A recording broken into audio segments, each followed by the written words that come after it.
Salut! J'aimerais raconter mon histoire trouble alimentaire.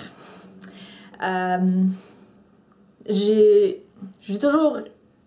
toujours été mince, mais puis quand j'avais pas de trouble alimentaire, j'avais l'air d'avoir un trouble alimentaire parce que j'étais sous-poids, mais je mangeais à ma faim. C'était juste que ma faim c'était moins que les autres, fait que j'étais mince. Mais avec le temps, avec les trucs de mon passé, puis l'anxiété, dépression, j'étais allée chercher des médicaments pour aider avec la dépression. J'ai pris du Remeron, ça fait prendre du poids. Puis j'étais pas habituée, j'étais pas du tout grosse quand j'ai pris du poids, mais je me sentais comme pas dans mon corps. Puis j'aimais pas ça. Fait que j'ai décidé de continuer de manger parce que je m'empiffrais en vrai, parce que les médicaments ça faisait manger, puis je mangeais toutes les beignes, des biscuits, des chips avec trempettes, toutes sortes d'affaires. Je me contrôlais pas. Puis j'avais comme je voulais pas prendre du poids, j'avais pris beaucoup de poids dessus, mais je voulais continuer de manger comme que je mangeais, donc j'ai décidé que je mangerais comme ça, mais que je me ferais vomir. C'était absolument dégueulasse, faut bien dire, mais je me sentais plus en contrôle, surtout au début c'était plus que je voulais pas manger des cochonneries. Puis après ça, c'était des affaires gras, ou après ça, c'était des affaires n'importe quoi. Ça me dérangeait pas qu'est-ce que c'était, je voulais pas le manger, je voulais pas le garder. Puis j'avais peur de garder des affaires dans mon estomac. Ou bien je mangeais pas. Donc je mettais rien dans mon estomac, je mangeais pas. Fait que ça alternait entre m'empiffrer puis me faire vomir, ou bien de pas manger du tout. C'était quelque chose que je cachais. Admettons, je mettais la télé, puis j'allais aux salles de bain, puis je me faisais vomir, puis pour pas que ma famille le sache. Avec le temps, j'ai été hospitalisée. J'ai pas dit à ma famille pourquoi j'étais hospitalisée. Surtout que j'étais au point où je buvais pas de l'eau. Tu sais, c'était pas juste pas de liqueur ou de lait au chocolat, c'était des affaires de même de l'eau, ça me faisait peur, puis je buvais pas. Fait que j'étais devenue très très déshydratée, au point que j'hallucinais des choses bizarres sur les murs.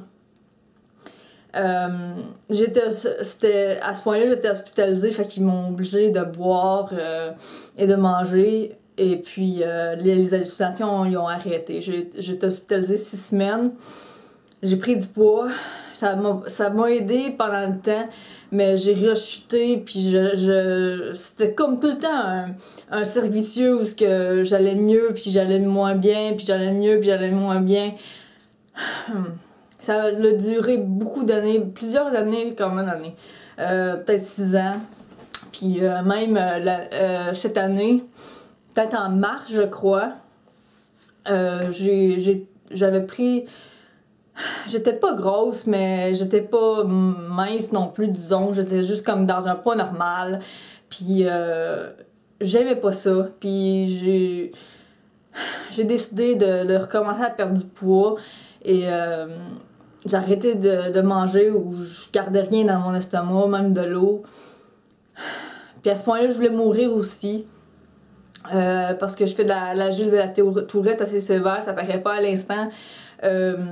Mais je suis bien médicamentée pour ma tourette, fait que ça va bien. Et puis je fais des crises de Gilles de la Tourette qui elle ressemblait à l'épilepsie. C'était des tics plein corps très très forçants, et un après l'autre, puis ça ressemblait à l'épilepsie. Puis je vivais ça à tous les jours, plusieurs fois par jour. pas juste comme 1 minute, mais juste des affaires de 20 minutes, 30 minutes, 1 heure, 45 minutes de se passer. Puis je voulais juste mourir, je voulais juste que ça se termine.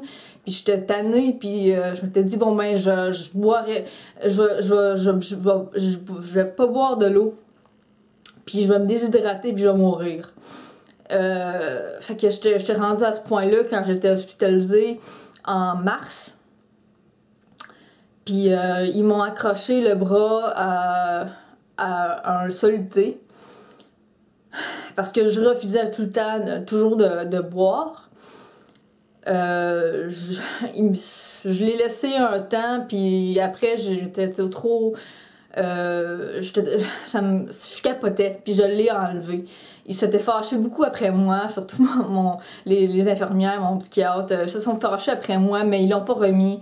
Puis ils ont essayé plutôt de faire que je mange par moi-même. Pendant l'hospitalisation, j'avais recommencé à manger, mais après ça, j'ai arrêté encore.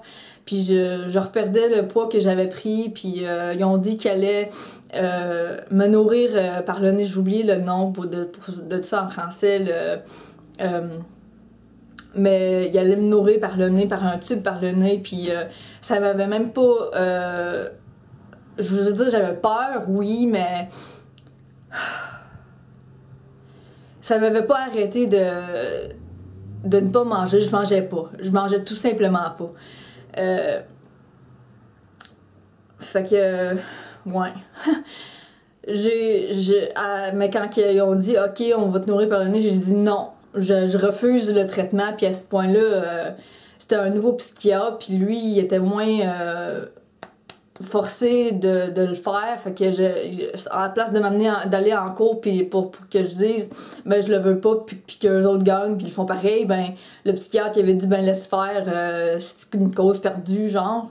Puis j'aimais pas ça être pas cause perdue, ça me frustrait parce qu'ils m'ont pris comme cause perdue. C'était pas que je voulais me faire nourrir par le nez, c'était plutôt que j'aimais pas leur attitude, comme si j'avais pas il y avait pas d'espoir pour moi. Puis ça m'avait comme donné un petit boost de manger un peu, puis ils m'ont laissé aller à la maison. Puis j'ai commencé à manger, pas beaucoup, mais juste assez pour dire que je me nourrissais, puis je buvais, puis juste assez pour dire que je buvais. Puis avec le temps, j'ai recommencé à manger, puis maintenant, je suis correcte, je suis bien.